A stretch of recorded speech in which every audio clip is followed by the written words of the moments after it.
시편 1편 다 함께 한 목소리로 읽겠습니다. 시작. 복 있는 사람은 악인들의 꾀를 따르지 아니하며 죄인들의 길에 서지 아니하며 오만한 자들의 자리에 앉지 아니하고 오직 여호와의 율법을 즐거워하여 그의 율법을 주야로 묵상하는도다. 그는 시냇가에 심은 나무가 철을 따라 열매를 맺으며 그 잎사귀가 마르지 아니한 같으니 그가 하는 모든 일이 다 형통하리로다. 악인들은 그렇지 아니하며 오직 바람에 나는 겨와 같도다.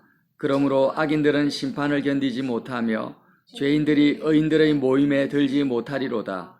무릇 의인들의 길은 여호와께서 인정하시나 악인들의 길은 망하리로다. 아멘. 너무나 유명한 시편 말씀이죠. 또 설교도 많이 들으셨을 거예요. 근데 참 잘 적용하지 못하는 말씀 중에 하나가 아닐까 싶습니다. 여기 시편 1편은 의인들의 길과 악인들의 길을 이렇게 비교를 해놨습니다. 그래서 이 길을 알려면 의인이 어떤 사람이고 악인은 어떤 사람인가를 알아야 되고, 특별히 성경에서 말하는 죄인, 악인이 어떤 사람인지를 알게 되면 상대적으로 의인이 어떤 사람인지 알겠죠. 그래서 우리가 생각하는 악인 하면은 뭐 연쇄살인범이나 이런 사기꾼들, 이런 사람들 생각하잖아요.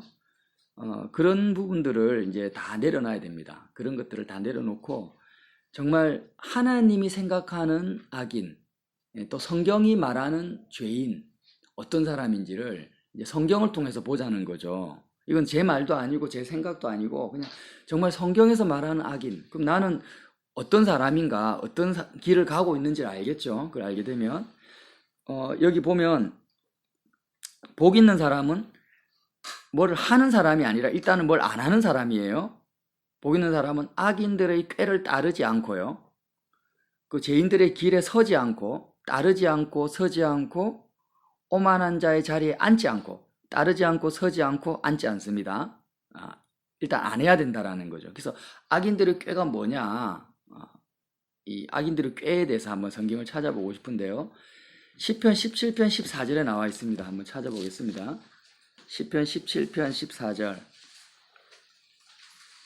다윗이 악인들을 바라보면서 하나님께 기도를 합니다. 자, 시편 17편 13절 제가 읽어드릴게요. 여호와여, 일어나 그를 대항하여, 악인을 대항하셔서 넘어뜨리시고 주의 칼로 악인에게서 나의 영혼을 구원하소서, 이러는 거예요. 그래서 14절에 여호와여, 악인이 어떤 사람인가? 이 세상에 살아있는 동안 그들의 분깃을 받은 사람에게서 주의 손으로 나를 구원하소서. 분깃이라는 것은 이 땅에서 뭐 여러 가지 누리는 복들이 있잖아요. 그들이 뭐 건강이나 재물이나 자녀나 뭐 사업이나 이런 것들을 다 분깃이라고 합니다. 이 세상을 살아가는 동안 그들이 그 소유한 것들, 하나님으로부터 받은 것들을 막 누리고 있는 사람들에게서 주의 손으로 나를 구원하라는 거죠. 그들이 어떤 사람인가? 그들은 주의 재물로 배를 채우고, 그러니까 주님이 주신 선물이죠. 다 주님 거예요. 이 땅에 있는 것은 사람 것이 아닙니다. 내 생명도 하나님 거예요. 창조 주시니까. 그러니까 악인들은 그냥 재물로 배를 채우는 거예요. 기뻐하고 만족하려고 하고, 특별히 자녀로 만족하고, 자녀를 잘 키워가지고 출세시켜서 기쁘고 만족하려고 하는 거예요. 그리고 그들의 남은 산업, 여러 가지 사업을 한다든지 장사를 한다든지 뭐 이런 것들 있잖아요. 그런 산업들을 많이 성공시켜가지고 그들의 어린 아이에게 물려주는 자라는 거죠. 이게 악인이라는 거예요. 여러분, 너무 이상하지 않아요? 황당하죠? 아니, 지금 악인을 말하는데, 예, 악인을 말하는데 냉방 운전을 하네. 뭐 사기치고 도둑질하고 사람을 죽이고 이런 걸 하나도 이야기 안 하고요. 아니, 사람들이 돈 많이 벌어서 기뻐하려고 하는 거 당연하잖아요. 그리고 자녀 잘 키워서 만족하려고 하는 것 누구나가 원하는 거잖아요. 그리고 내가 재산이 많이 있으면 누구한테 물려줘요? 내 자녀한테 물려주지. 근데 이게 악인이라는 거예요. 이게 기가 막히는 거예요. 지금 여러분, 성경이 말하는 악인 이런 사람이에요. 한마디로 말하면 이 땅에서 잘 먹고 잘 사는 데만 모든 관심이 있는 사람은 악인이라는 거예요. 죄인과 악인은 좀 다릅니다. 의미가요. 뉘앙스가 다른데 죄인이라는 것은 그 원어적인 의미에서 보면 내가 목적지, 내가 도달하고자 하는 목적지가 어긋난 사람을 죄인이라는 거예요. 화살을 쏘면 명중을 해야 되는데 그 관역에서 빗나가는 거를 죄라고 하거든요. 그러니까 모든 인생의 삶이 하나의 화살과 같아요. 세월이 활처럼 빠르다 하잖아요. 근데 이 화살이 어디로 날아가야 되냐면 항상 하늘에 계신 하나님 아버지께로 우리의 삶이 글로 명중해야 됩니다. 글로 초점이 맞춰야 돼요. 그래서 마음을 다하고 성품을 다하고 목숨을 다해서 하나님을 사랑하라. 이게 율법의 최고의 계명이거든요. 그런데 하나님 보시기에 악인은 뭐냐면 이 명중이 안 되는 거예요. 하나님께로 오지 않는 거예요. 마음과 생각이 하나님께로 오지 않고 하나님이 아닌 다른 곳으로 마음이 나가는 거예요. 재물에 나가고 자녀에게 가고 자기의 사업에 가버리는 겁니다. 이게 뭐가 죄인이에요. 그런데 악인은 뭐냐면 이 죄악된 관역을 빗나가는 인생을 아주 효과적으로 능력 있게 사는 사람을 악인이라고 하는 겁니다. 그러니까 우리가 생각하면 이제 세상에서 연예인들 인기의 최고의 달인이죠. 인기였는데. 그리고 재벌들 돈 버는데 달인입니다. 그리고 뭐 국회의원이나 정치가들 권력을 얻는 데는 최고의 달인들이에요. 이렇게 관역을 빗나가는 것이 죄인인데 빗나간 상태에서 아주 효과적으로 로켓처럼 빨리 가는 사람이 뭐예요? 악인이라는 거예요. 그러니까 죄에 완전히 마음이 익숙해져 버리죠. 성경에는 믿음과 양심이 같이 간다고 말해요. 그러니까 양심이, 인간의 마음이 양심이요 다 부패하고 양심이 없다고 해요. 사람들은 양심이 없다. 우리는 보통 보면 법 없이도 산다 이렇게 하잖아요. 사람들 보면 양심이 있니 없니 이야기하는데 성경에서 말씀하시는 양심은 뭐냐면요. 양심이 없다라는 게 뭐냐면 하나님을 찾고 구하는 마음이 없다라는 거예요. 네, 전원이 연결이 안 됐대요 지금. 작은 예배니까 이게 가능합니다.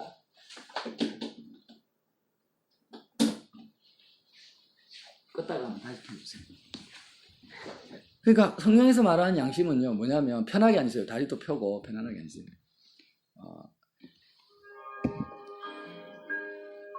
밥을 먹고 일을 하고 자녀를 키우는데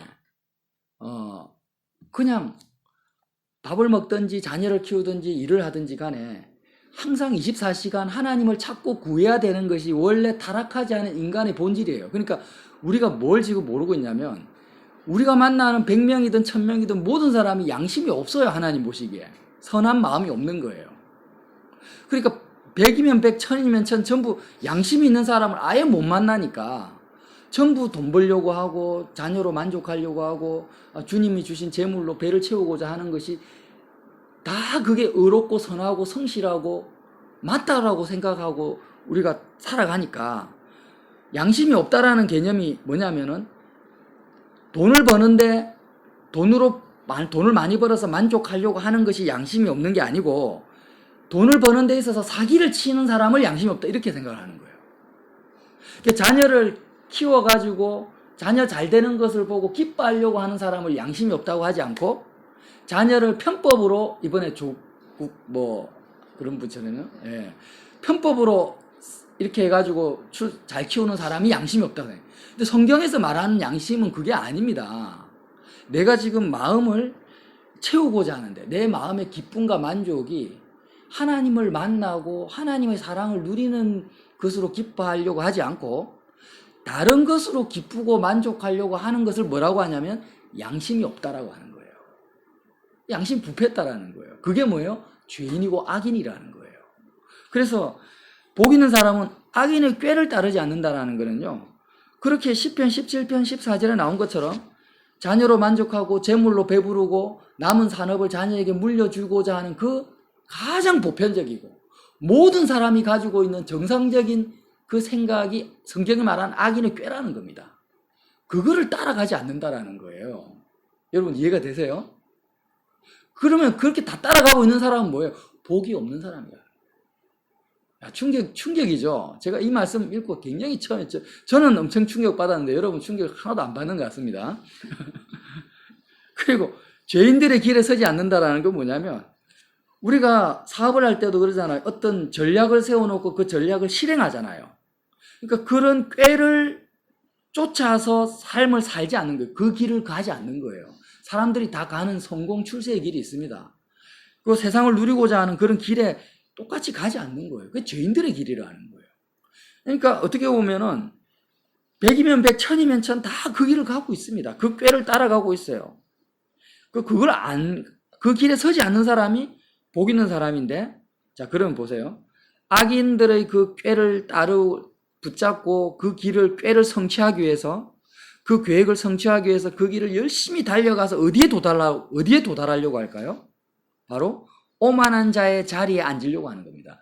정치인들은 대통령의 자리, 사업하는 사람은 사장 자리, 그러죠. 승진해서 사장 자리 앉고, 더 높은 자리, 더 많이 가지는 자리, 이런 자리들이 남들이 부러워하고 정말 침 흘리는 자리가 뭐냐? 하나님 보시기에는 오만한 자의 자리라는 것입니다.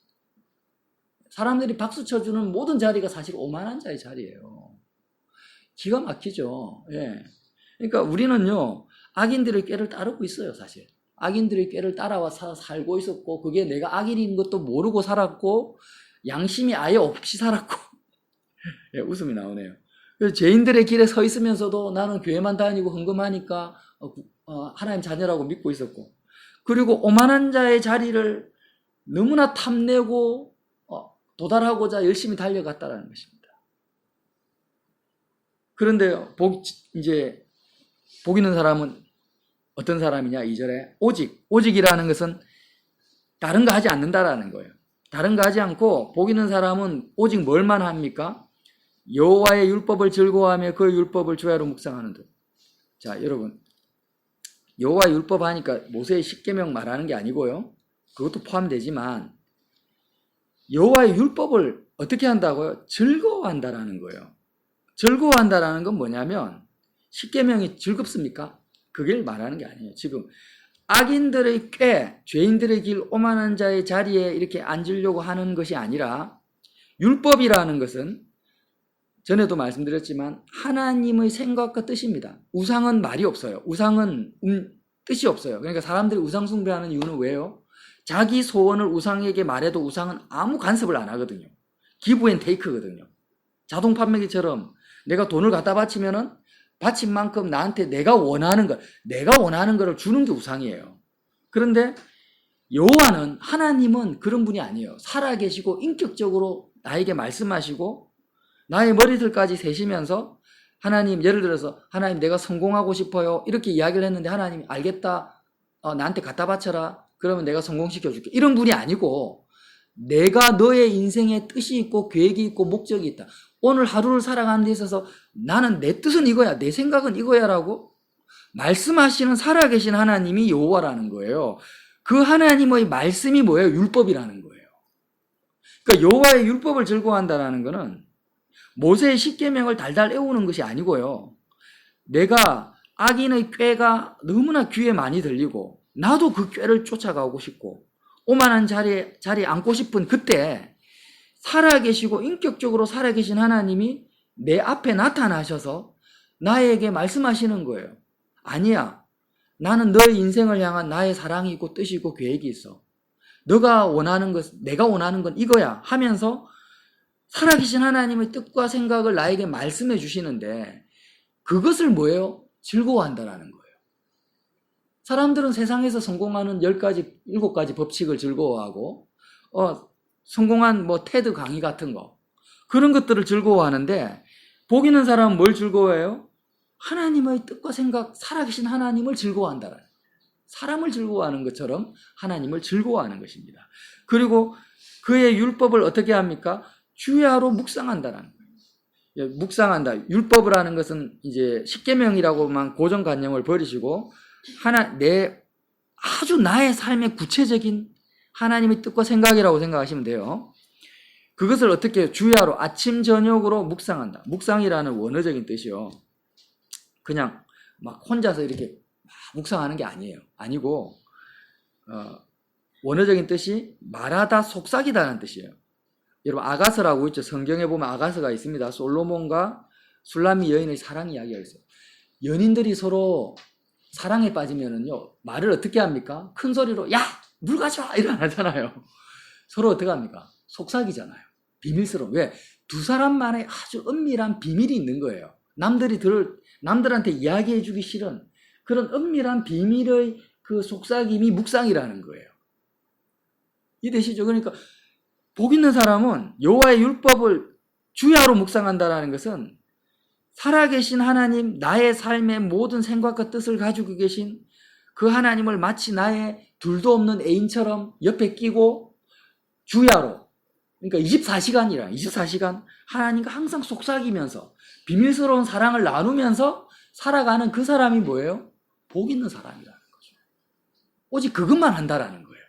어떻게 돈 벌까, 재물로 배를 채울까, 자녀 잘 키울까, 내 산업을 많이 남겨서 자녀에게 물려줄까, 이런 생각을 아예 안 하고 지금 내 옆에 보이지 않지만 살아계신 하나님과 묵상하면서 즐거워하면서 그 하나님을 즐거워하면서 살아계신 하나님을 즐거워하면서 그 하나님의 사랑을 누리면서 살아가는데, 그렇게 살아가는데도 불구하고 3절에요.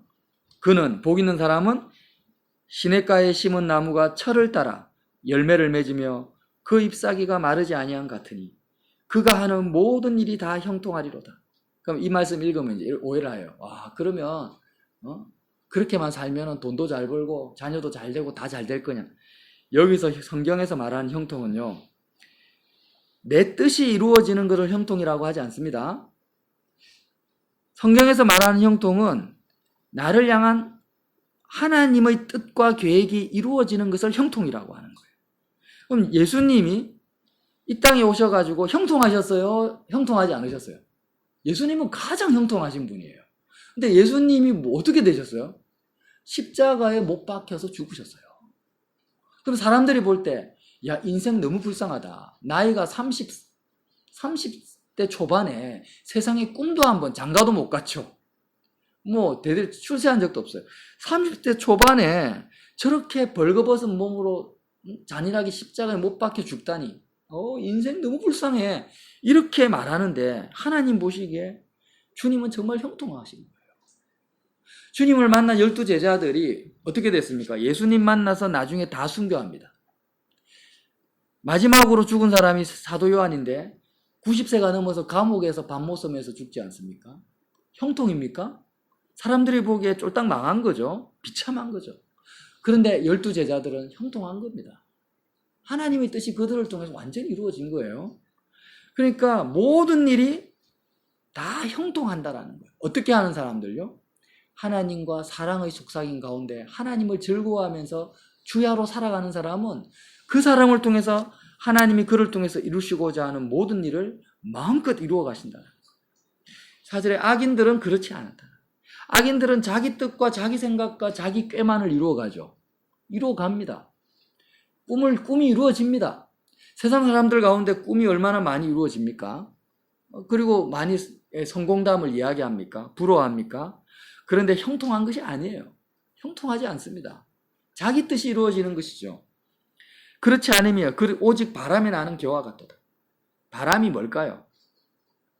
의인은 오직 여호와의 율법을 주고 즐거워하는데 악인은 오직 바람에 나는 겨와 같아요. 바람이라는 건요, 세상의 흐름을 말하는 거예요. 세상의 그 가치관, 세상의 유행, 세상의 흐름입니다. 세상 사람들이 좋아하고 기뻐하고 즐거워하는 그 흐름을 따라간다는 거예요. 그 흐름에 따라서 막 날아다니는 거예요. 사람들이 부러워하는데 그 바람의 흐름을 따라서 갔는데 일로 갔다가 절로 갔다가 왔다 갔다 하는데 하나님 보시기에는 뭐와 같습니까? 바람에 나는 겨와 같아요. 이제 없어져 버리는 거예요. 죽으면 다 끝나버리는 거예요. 영원한 삶이 없습니다. 자, 그러므로 5절에 악인들은 심판을 견디지 못하며 죄인들이 의인들의 모험에 들지 못하리라. 이 심판이 어떤 심판이냐? 야고보서 4장을 한번 찾아보겠습니다. 요즘에 야고보서 이제 말씀 나누잖아요. 야고보서 4장 11절에 형제들아 서로 비방하지 말라. 형제를 비방하는 자는 형제를 판단하는 자는 곧 율법을 비방하고 율법을 판단하는 것이라. 내가 만일 율법을 판단하면 율법의 준행자가 아니고 재판관이로다. 자, 잘 들어보세요. 12절에 입법자와 재판관은 오직 한 분이시다.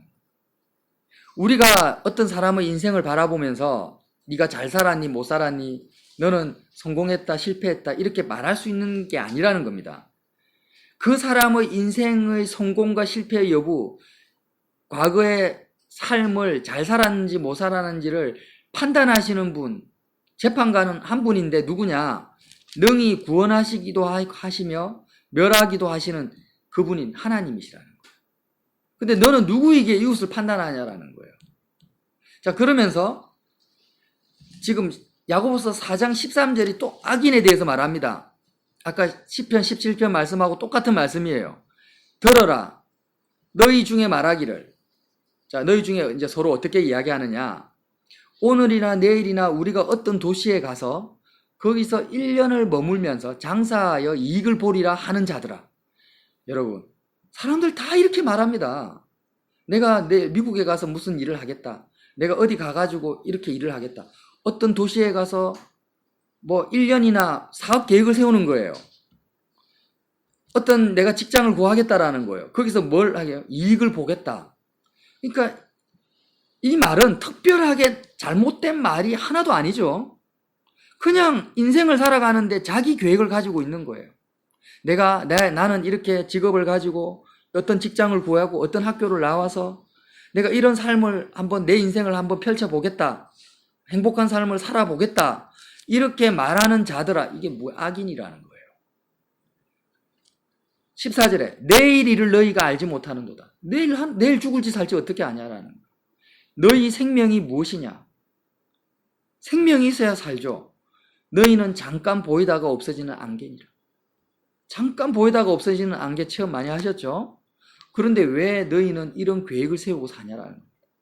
너희가 도리어 말하기를 주의 뜻이면, 하나님의 뜻이면 우리가 살기도 하고 이것이나 저것을 하리라 해야 되는데 왜 내일 살지 죽을 줄도 모르면서 그런 계획을 가지고 세상적인 꿈을 가지고 이익을 보리라 하면서 살아가냐라는 것입니다. 16절에 이제도 너희가 허탄한 자랑을 하니 그러한 자랑은 다 뭐 하는 거라고요? 악한 것이다. 여러분, 우리 양심이 다 죽었어요. 이런 자랑을 얼마나 우리가 많이 하고 살아갑니까? 근데 성경은 뭐라고 합니까? 악한 거라는 거예요. 양심이 죽었다라는 거는요, 양심의 가책을 안 받는다라는 거예요. 누구하고 대판 싸워가지고 두드려 패면은 양심의 가책을 받죠. 그런데 오늘이나 내일 우리 어떤 도시에 가서 1년 동안 머물며 장사해서 이익을 보리라. 누구 사기치는 것도 아닙니다. 성실하게 일을 해서 내가 이익을 얻겠다. 이렇게 생각하는 것에 대해서는 양심의 가책을 전혀 안 받아요. 양심이 부패했다라는 거예요. 기가 막히죠.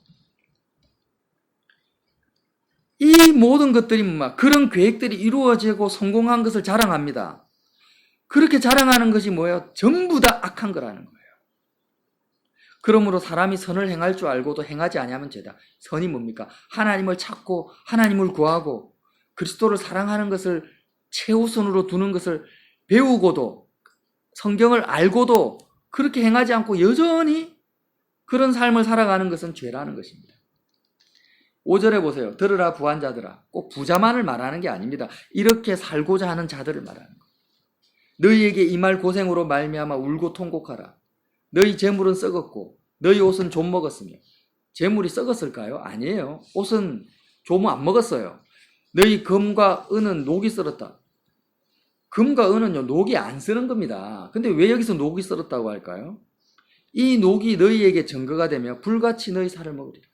하나님께서요, 우리에게 금을 주거나 재물을 주는 이유는 그것을 가지고 기뻐하고 만족하고 자랑하라고 준 게 아닙니다. 하나님의 뜻과 계획을 행하라고 준 거예요.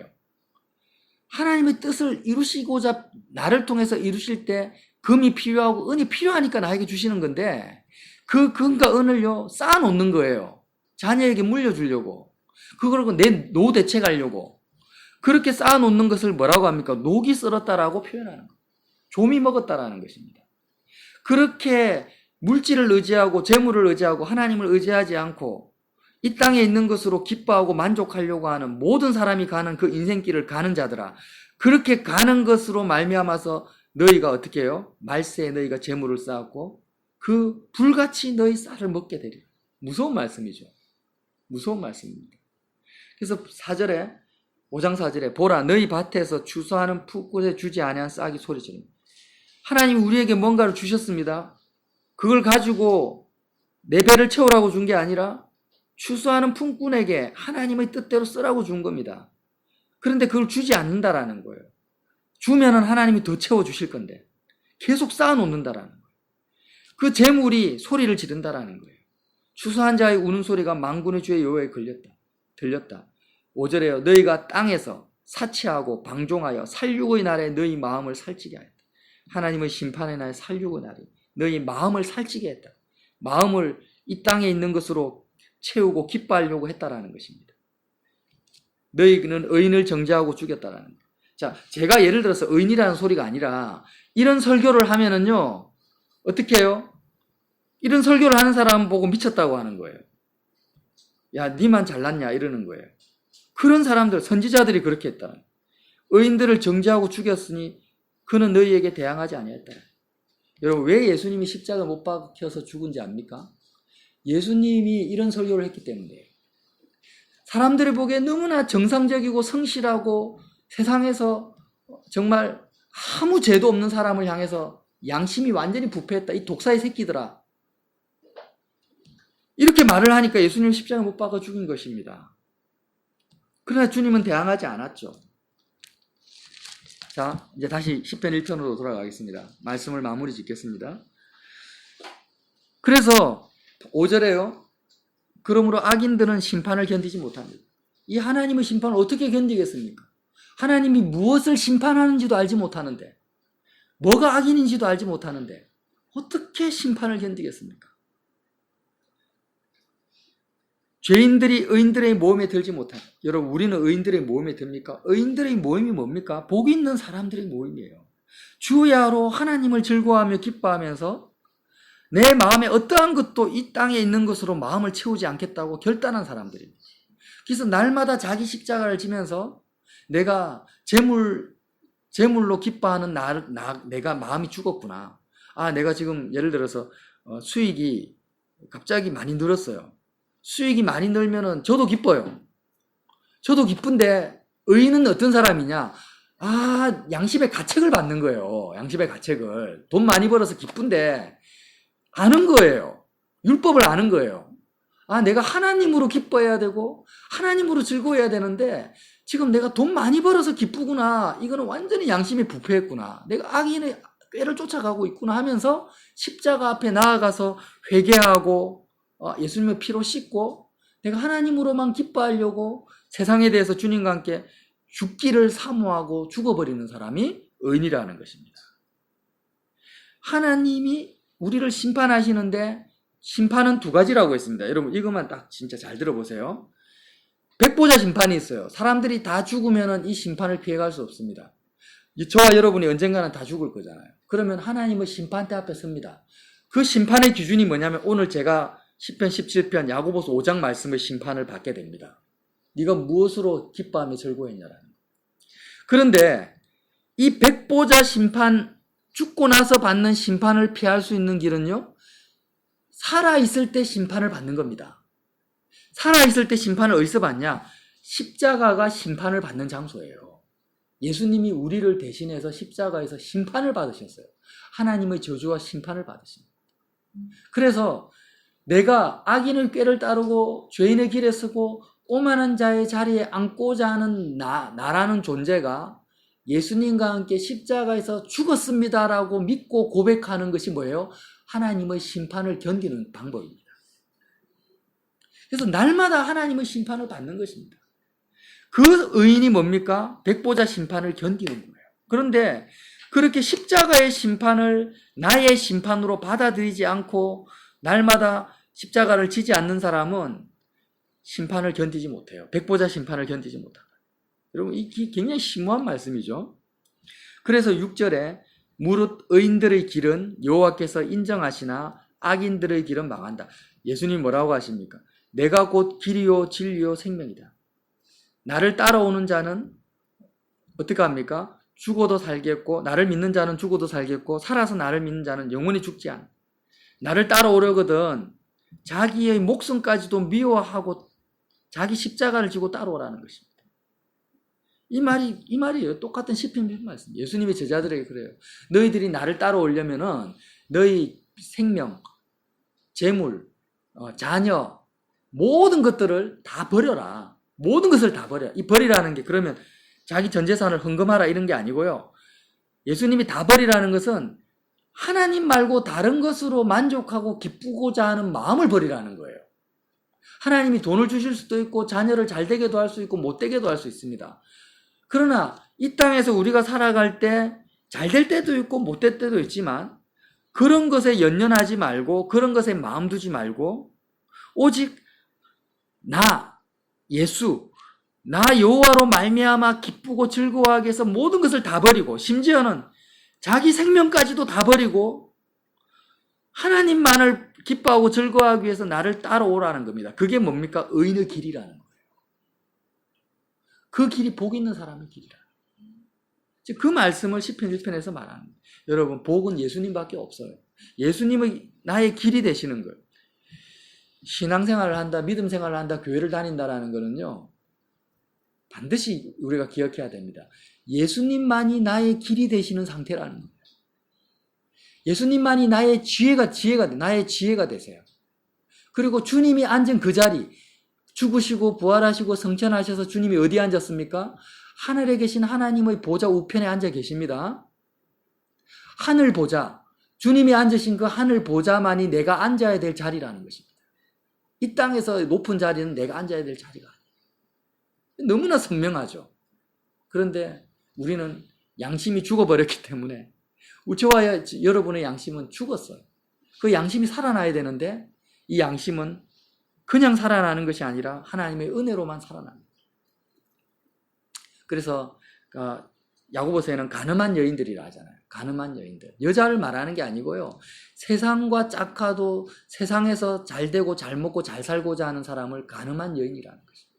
교회가 음녀교회입니다. 지금. 교회 왜 옵니까? 이 땅에서 복 받으려고 교회 와요. 그게 음녀교회라는 거예요. 요한계시록에 나오면 음녀가 등장합니다. 요한계시록에 음녀가 등장해요. 그 교회가 지금 이 시대에 수많은 교회들이라는 거예요. 그래서 천국에 들어가는 것이 결코 쉽지가 않습니다, 여러분. 절대 쉽지가 않아요.